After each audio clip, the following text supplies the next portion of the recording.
गर्मी में एक कमरे का ससुराल बना होटल।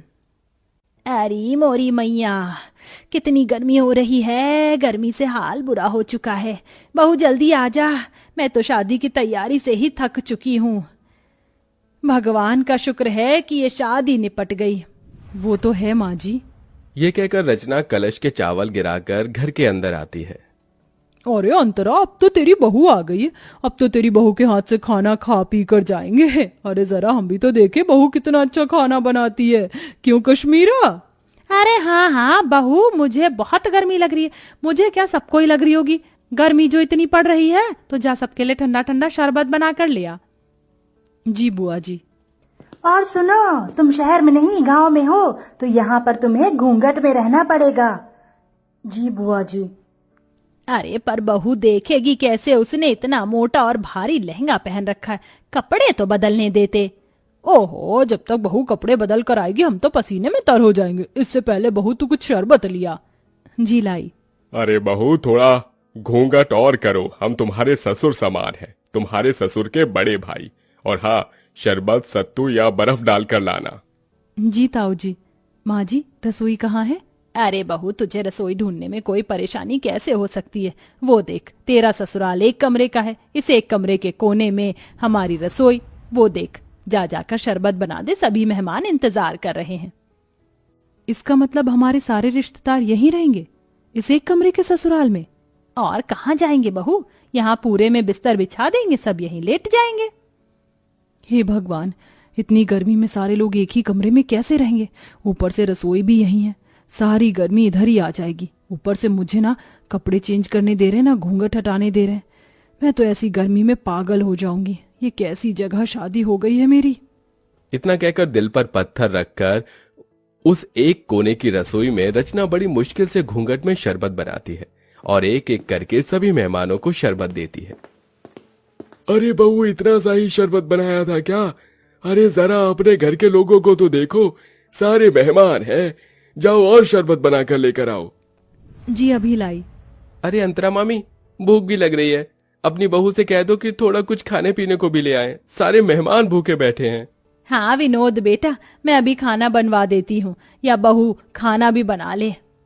मुझे इतनी गर्मी लग रही है, ऐसा लहंगा पहनकर मैं खाना कैसे बना पाऊंगी? और यहाँ तो कोई कमरा भी नहीं है जहाँ मैं चेंज कर पाऊं।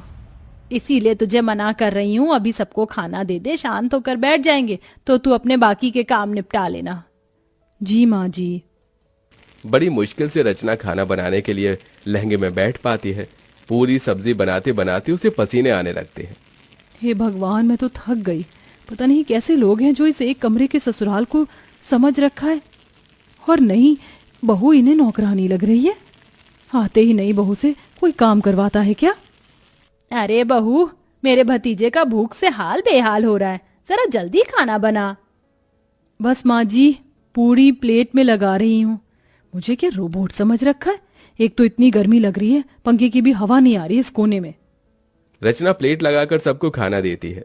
खत्म हो जाने पर बैठने आती है कि लहंगे की वजह से उसका पैर फिसल जाता है और माधव उसे संभाल लेता है। रचना, तुम ठीक तो हो ना? आप तो रहने दीजिए, आपको मेरी कोई फिक्र नहीं है। अगर फिक्र होती तो पूछते कि इतने लंबे से घूंघट में, भारी से लहंगे में मैं कैसे बार बार सबको खाना परोस रही हूँ। ये मैं ही जानती हूँ। आपको क्या है, अपना सहरा शेरवानी उतार कर बैठ गए हैं 4 जनों में खी खी खी खी करने। अरे रचना, ऐसी कोई बात नहीं है, मैं माँ से बात करता हूँ। अरे बेटा, यहाँ बहू के साथ क्या कर रहा है? हमारे साथ भी आ जा, बैठ जा। और बहू, राजन विनोद की प्लेट खाली है, जा उन्हें सब्जी पूरी दे दे। जी जी अभी। और तुम तो छोड़ो मेरा हाथ। उस समय रचना अपने पति के पेट में एक कोहनी मारकर चली जाती है। आउच! क्या हुआ बेटा? कुछ नहीं ताऊ जी। फिर सबको खाना देने के बाद रचना थक जाती है और बैठे बैठे सो जाती है।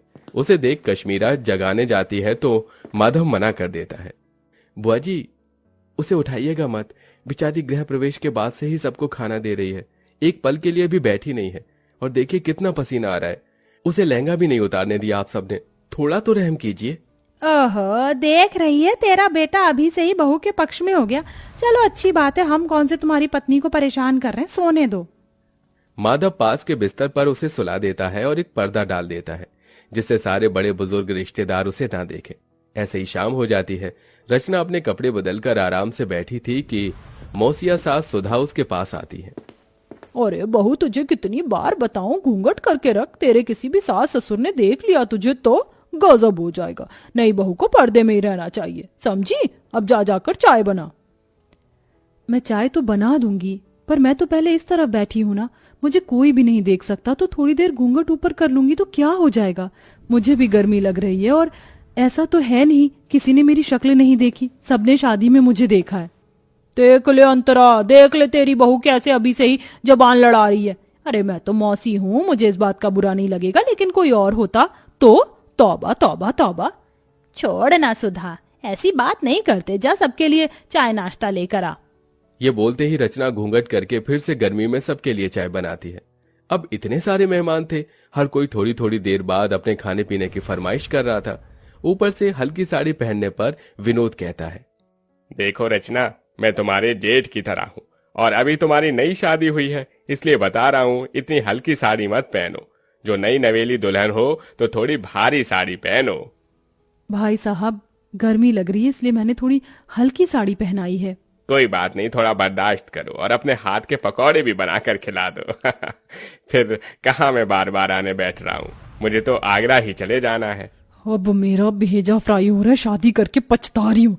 इससे पहले ही बढ़िया थी मैं जब जीन्स टॉप पहनकर विदाउट कोई घूंघट के इधर उधर रहती थी, पर इन बड़े लोगों ने तो मेरा जीना हराम कर दिया।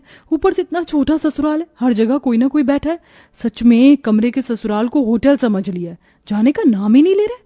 जब से आए बहू ये, जब से आए बहू वो। जी भाई साहब, लाई अभी पकौड़े। इतना कहकर रचना फिर से चूल्हा जलाकर गर्मी में बैठकर पकौड़े बनाती है। उस चूल्हे का धुआं और गर्माई सीधे रचना के मुंह पर लग रही थी। बस अब मुझे और नहीं होगा, मैं पागल हो जाऊंगी इस गर्मी में, थोड़ी देर बाहर चली जाती हूँ। पकौड़े उतार कर वो थोड़ा बाहर जाकर हवा लेते हैं। भले ही बाहर गर्मी सही, लेकिन उतनी भभक तो नहीं है जितना अंदर एक कमरे में है।